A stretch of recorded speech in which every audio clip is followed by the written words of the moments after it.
Hola, ¿qué tal mis amigos? Les saluda a su hermano y amigo Jonathan Otaño. En esta ocasión, como siempre, contento de poder compartir con ustedes un video más para nuestro canal. En esta ocasión vamos a estar hablando acerca del tiempo del fin. Vamos a estar analizando este mapa escatológico para determinar qué tiempo podría ocurrir la gran tribulación, el arrebatamiento de la iglesia.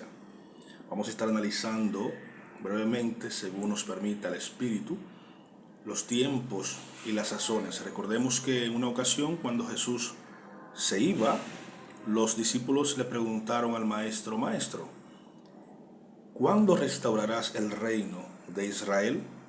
Recordemos que Jesús, como descendiente de la casa de David, los discípulos esperaban que para su tiempo Jesús restaurara el reino davídico. Pero Jesús vino a otra misión. Jesús vino a restaurar la vida espiritual de Israel.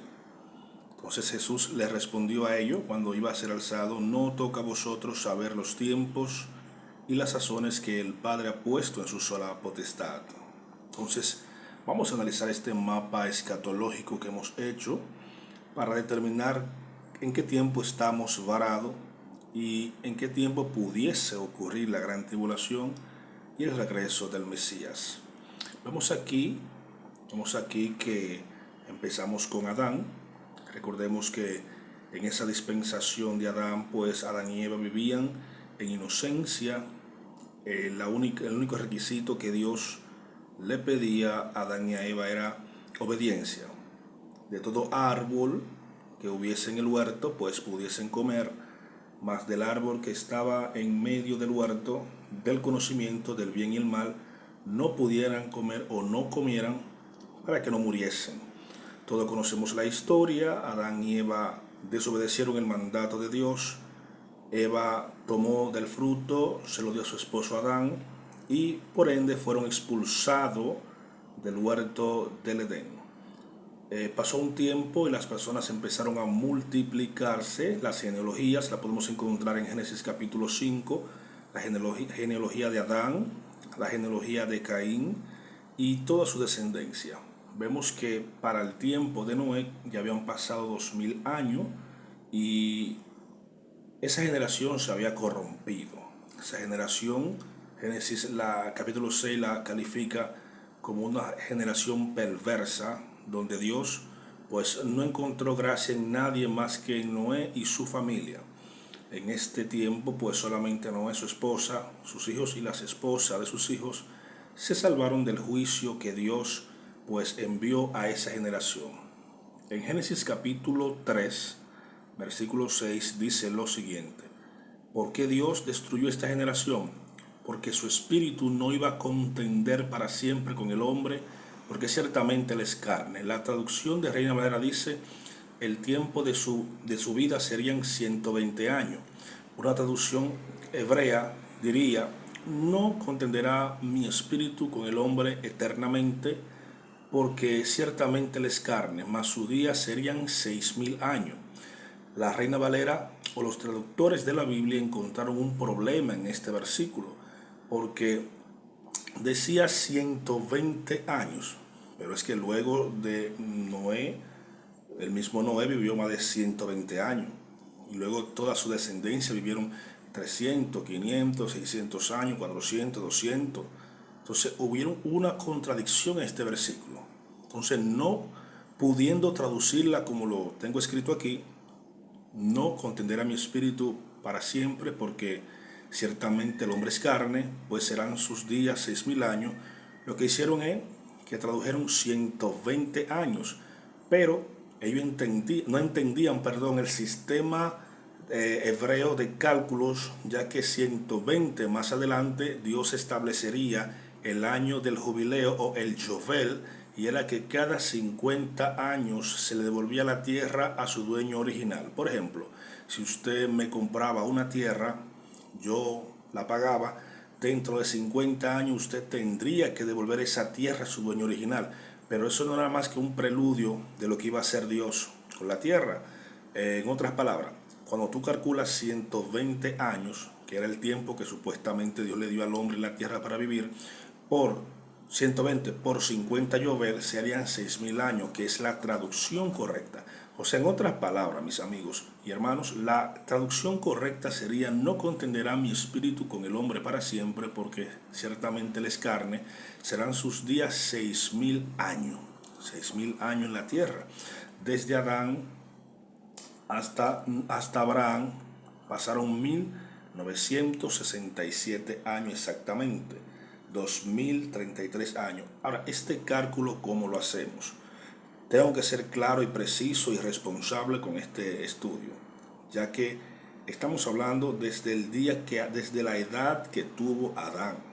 Estamos calculando desde el tiempo que vivió Adán, que eran 930 años. Nosotros no tenemos conciencia ni noción de lo que pasó o el tiempo que pasó Adán y Eva en el huerto del Edén. No tenemos ese conocimiento, pero mucho menos tenemos conocimiento del tiempo antes de Dios plantar a Adán y Eva en el huerto del Edén. Por tanto, sería poco responsable decir que el planeta Tierra solamente tiene 6000 años. No, tiene 6000 años a partir de la salida de Adán del huerto del Edén. Porque si somos responsables, repito, el día 1, día 2, día 3, hasta el día 4 de la creación, es que vienen apareciendo las constelaciones, el sol, la luna, las estrellas, y el mismo Dios dice cuál es su propósito, y es para que sirvan de señales del tiempo. Ahí nacen las estaciones que conocemos: verano, otoño, invierno y primavera, y nace el tiempo. Antes del día 4 no existía tiempo, por lo tanto no podemos decir que el planeta Tierra tiene 6000 años, no, tiene 6000 años a partir de la salida de Adán del huerto del Edén. Bueno, Dios envía un diluvio porque la generación de Noé se había corrompido. Dios prometió que su espíritu no contendería para siempre con el hombre, pues serían sus días 6000 años en este planeta. Es un código. Los 6000 años, los 120 años por 50 Yovel, que más adelante en las fiestas Dios lo implementaría. Es un código para darle a entender que el hombre viviría 6000 años en la tierra. De Adán a Abraham 2000 años. De Abraham a Cristo 2000 años. Cristo muere en el año 33, según la tradición. En el año 33, 4000 años desde la salida de Adán, Abraham a Jesús. ¿Qué pasa? Jesús en una ocasión dice y profetiza la destrucción del templo, el cual ocurrió en el año 70 después de su muerte, cuando Tito Vespasiano destruye el templo por completo, cumpliendo la profecía que Cristo había dado a los apóstoles. Recordemos que en Mateo capítulo 24 se le acercan los discípulos a Jesús y le dicen: Maestro, mira qué hermosos son los edificios, las torres. Realmente, mis hermanos, lo que conocieron, la tradición dice que el templo que reconstruyó Herodes por 46 años era una maravilla, era algo hermoso, algo precioso, algo para alabarlo. Fue lo que hicieron los apóstoles, mas Jesús le dijo: veis todos esos edificios, no quedará piedra sobre piedra que no sea derribado. Esto dejó pensando a los apóstoles, esta declaración de Jesús de que el templo y los edificios del templo serían destruidos. Esto más luego Jesús le dice en Mateo 24, Marcos 13 y Lucas 21, lo que conocemos como el discurso escatológico de Jesús. Ahí podemos encontrar las señales del fin, que más adelante pueden estudiar a detalles.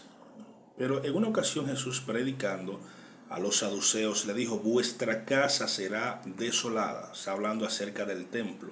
Esto sucede en el año 70. Ahí empieza a secarse la higuera. En una ocasión también en Mateo 24, versículos 32, Jesús le dice: de la higuera aprended la parábola. Entonces aquí, a partir del año 70, Israel deja de tener templo, por lo tanto deja de ofrecer sacrificios al Eterno Israel es dispersado, empieza otra vez una diáspora más, porque ya había diáspora de Israel por todo el mundo, había diáspora, pero empieza una diáspora ya mundial. O sea, Israel es expulsado definitivamente de sus tierras por casi 2000 años, cumpliendo la profecía de Jesús de que vuestra casa será dejada desolada. Hablando del templo, del sistema de sacrificios, ya no había necesidad de ofrecer sacrificios día tras día, día tras día. ¿Por qué? Porque Jesús, al morir en la cruz en el año 33 de nuestra era, pues dice el libro de los Hebreos que entró una vez para siempre, y se sentó a la diestra de la majestad. Y esto es importante que diga el escritor de los Hebreos, que Jesús entró una vez y para siempre, porque día tras día el sacerdote, año tras año, día tras día, los levitas tenían que estar ofreciendo sacrificio día tras día, día tras día, hasta esperar el gran sacrificio que era el día del Yom Kippur, el día del perdón. Pero aquí Jesús, el escritor de los Hebreos, dice que Jesús entró una sola vez al lugar santísimo, ofreció su sangre de una vez para siempre. Por lo tanto, ya no era necesario este templo, no era necesario el templo de Salomón que fue reconstruido por Herodes, no era necesario el sistema de sacrificio. Ojo, el sistema de sacrificio, porque Jesús con una sola ofrenda hizo perfecto a todos los santos, o sea, a todos los que se acercan a Él lo hizo perfecto. Ahora bien, mis hermanos, vamos a hablar acerca de la higuera, porque en Mateo capítulo 24, versículo 32, a Jesús le dice a los apóstoles de la higuera, aprended la parábola. Cuando ya sus ramas están tiernas, sabed que el tiempo se ha acercado. En otras palabras, mis amados amigos y hermanos, para conocer el tiempo donde estamos viviendo, tenemos que prestar oído y tenemos que estar atentos a lo que pase con Israel. Si usted quiere saber cuál es el reloj profético de Dios, tiene que mirar a Israel. Tiene que mirar a Israel, porque todo comienza en Israel y todo terminará en Israel. Nosotros nos encontramos ahora en el 2024. Mirad la higuera. La higuera, Jesús prometió que iba a reverdecerá la higuera. ¿Y qué pasó? En el año 1948 se cumple una profecía de Isaías, una profecía de Ezequiel también, donde dice, nacerá una nación en un día. Pues así sucedió, mis amados amigos. En el año 1948 la ONU reconoce el Estado de Israel. Después de una diáspora de más de 1900 y picos de años, 1967 realmente, Israel vuelve a ser una nación. A los ojos de todo el mundo, Dios está cumpliendo una profecía, hermano. O sea, ya el tiempo de los gentiles se había terminado. Jesús dijo que Israel sería hollada por los gentiles hasta el tiempo de los gentiles. O sea, Israel, mientras no estuvo en su tierra, iba a ser pisoteada, hollada por sus enemigos. Y es así, después que Israel salió de su tierra, muchas naciones se apoderaron de ella. Recordemos que inclusive hubo muchas guerras entre los cruzados, que era una guardia especial de la Iglesia Católica para defender a Jerusalén, porque todo el mundo se creía dueño de Israel. Entonces los musulmanes también se creían dueños de Jerusalén por ser descendiente de Abraham. Los católicos se creían dueños de Israel por ser ellos seguidores de Jesús.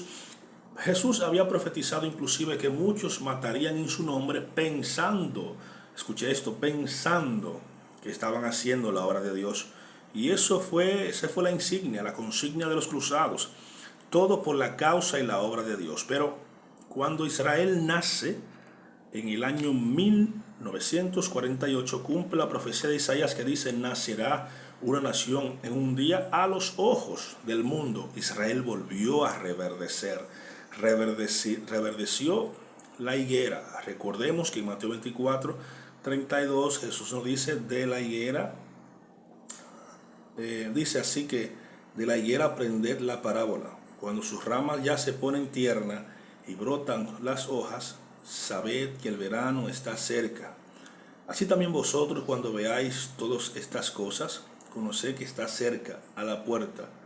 De cierto os digo que de ningún modo pasará este linaje o esta generación, como dice algunas Biblias, hasta que sucedan todas estas cosas.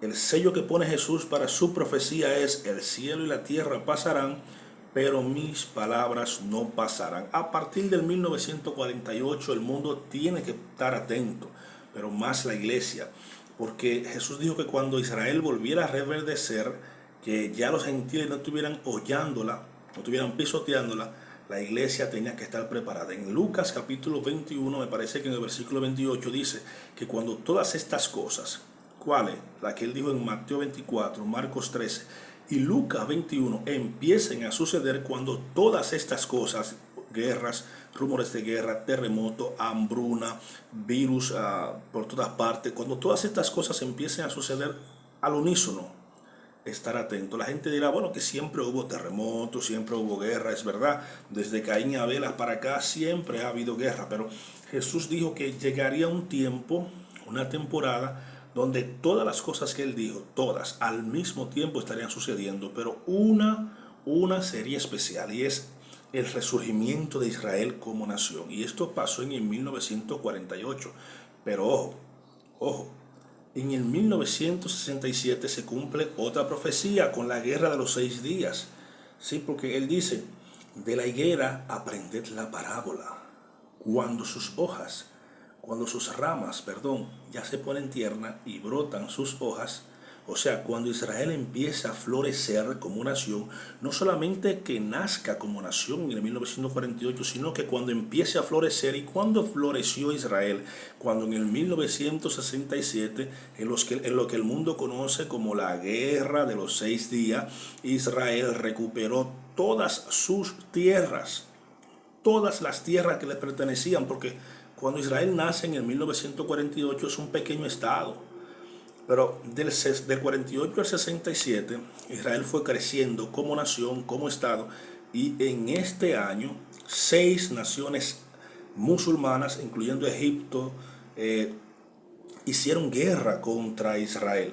Israel en 6 días venció a todos sus enemigos. Fue la guerra entre Goliat y David. Todos pensaban que Goliat iba a ganar por su gran tamaño, pero David, Dios estaba con él. Todo el mundo pensaba que las naciones árabes que habían rodeado a Israel iban a destruir a Israel, pero ocurrió un milagro. Israel venció a todas esas naciones en 6 días, cumpliendo una profecía de Josué, que en 6 días destruyó a todos sus enemigos.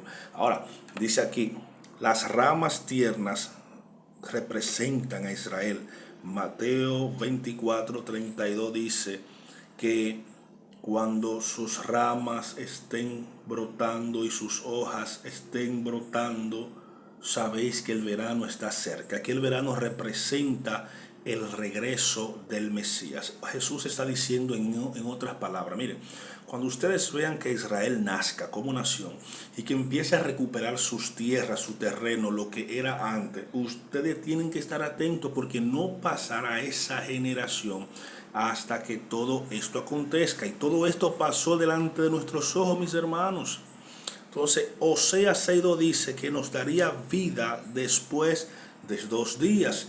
Y sabemos que en la Biblia un día para Dios representa 2000 años.